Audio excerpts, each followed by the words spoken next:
Video, we are going to talk about angles related to a circle. There are a lot of angles that are related to a circle, and they have different properties, so we're just going to go through all of those. So a central angle is an angle with its vertex at the center of the circle. It's like this. Okay. An inscribed angle is any angle that has its vertex on the circle with its two sides as chords, like this. A tangent chord angle is an angle with its vertex on the circle with one side tangent to the circle and the other side is a chord. So you can see here, this one side is a chord and then this one is tangent to the circle. If I kept drawing this line out, it would be a tangent line.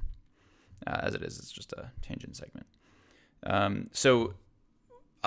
There's a bunch of important theorems when we're talking about these angles that relate the angle to the measure of the arc.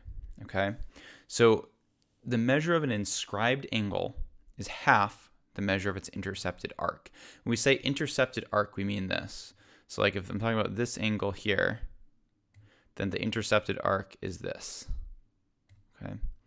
Here, the intercepted arc is this, right? Whenever we talk about an intercepted arc, we're talking about kind of the arc contained within the angle, okay? So if there's any angle with its vertex on the circle, so not a central angle, one of these, right? Vertex on the circle, with one side tangent to this, then its inscribed angle is going to be half the measure of its intercepted arc. Okay. More angles. Chord angle is an angle formed by two intersecting chords like this.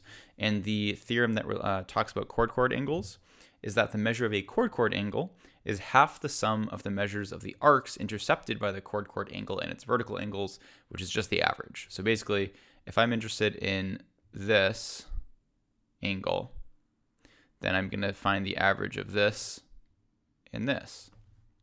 If instead I were interested in this angle, I would find the average of this arc and this arc. Okay.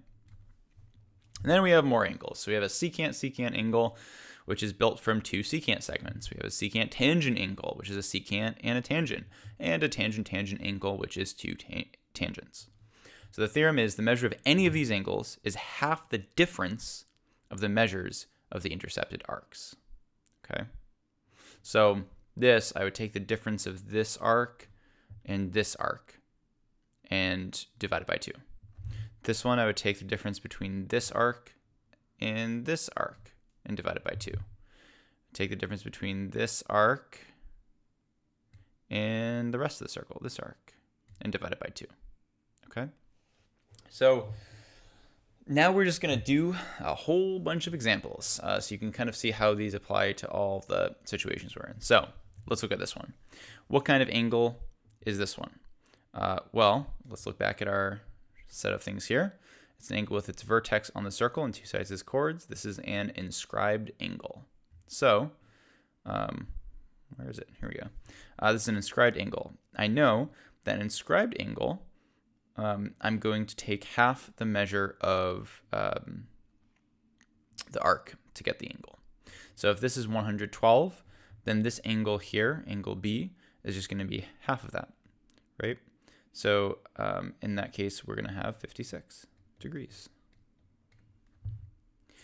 For number two, it looks like this is we're being told this is a tangent.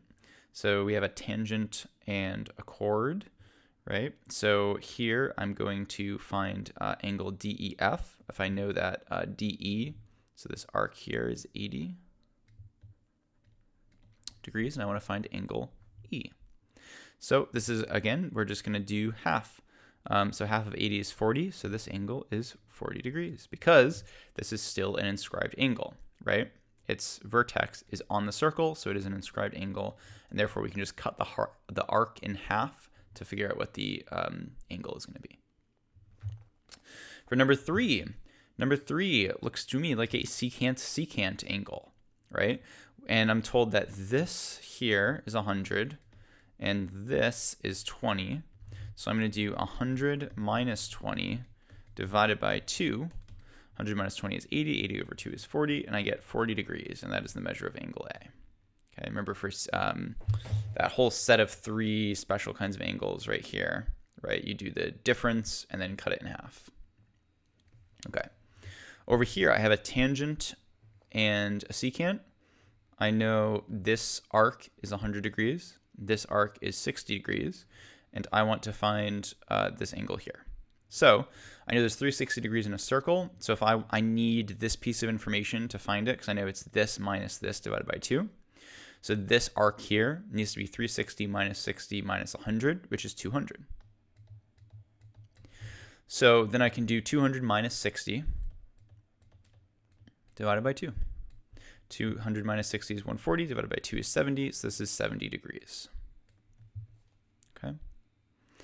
Next one here, we have a tangent. I know this is a 100-degree arc, so that means this arc, MAP, has to be 260 degrees. And then I do the same thing, difference divided by 2. 260 minus 100 divided by 2. So this comes out to be 80 degrees. Okay.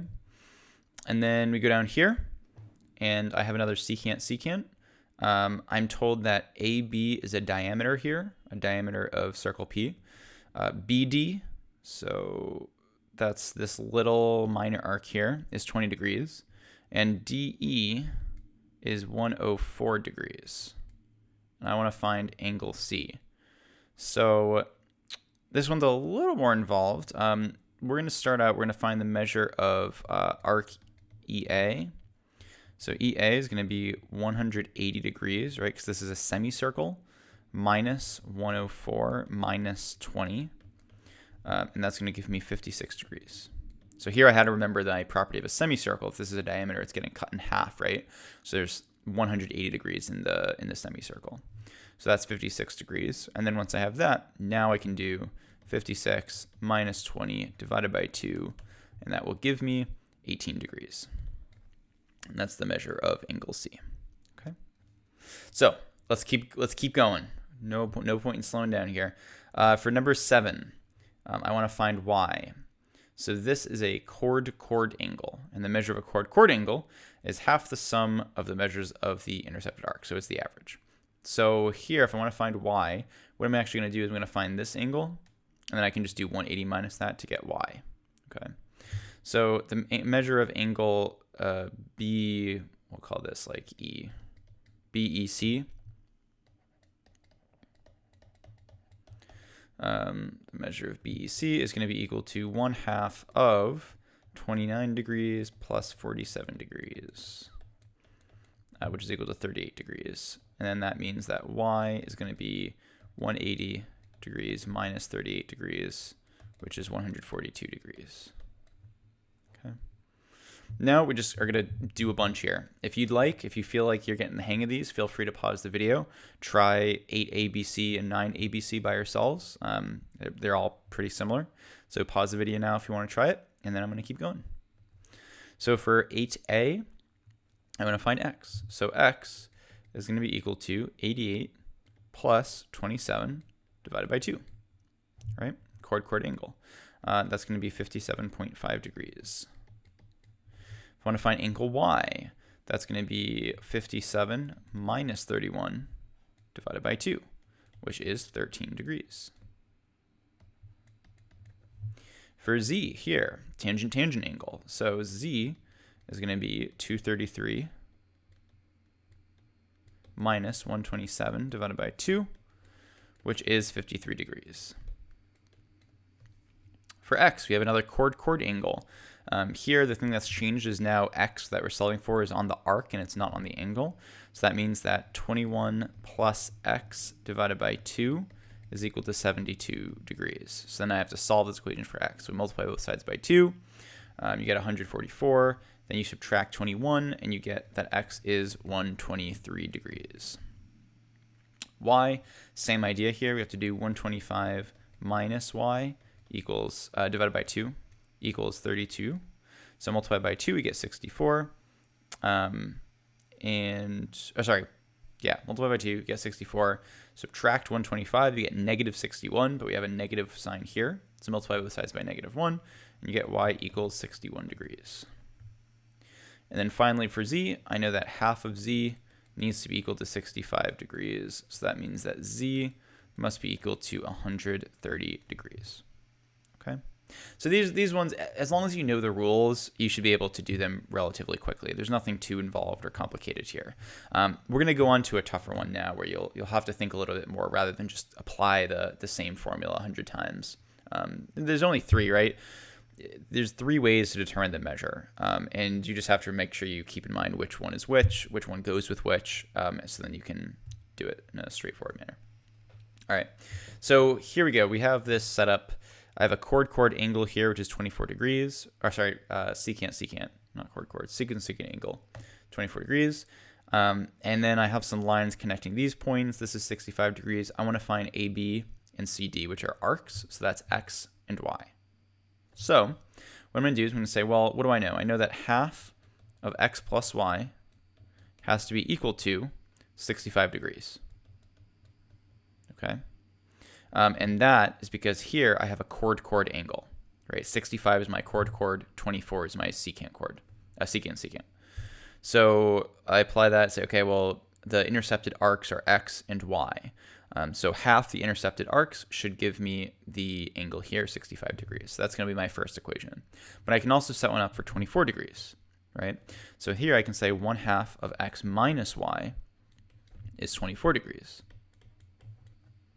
And then what I can do is I multiply both sides by 2, and I will get X plus Y equals 130, and I will get X minus Y equals 48. I'm going to add these together, because here I just have a system of 2 equations that I want to solve. So I get 2x equals 178, so x equals 89, and then you plug it back in, and you should get that y is equal to 41. So that is the measure of the 2 arcs. So, sometimes when you want to find multiple things, you're going to have to set up multiple equations. And the key here was recognizing that we have 2 kinds of angles, right? That one of the angles that was given to us is a chord, and the other kind of angle that's given to us is a secant. So then we can set up an equation for the chord, equation for the secant, and then solve accordingly to find what we're missing. So that's it for angles for now. There are more, but this is a lot. So we'll do more angle arc theorems next time. Thanks for watching.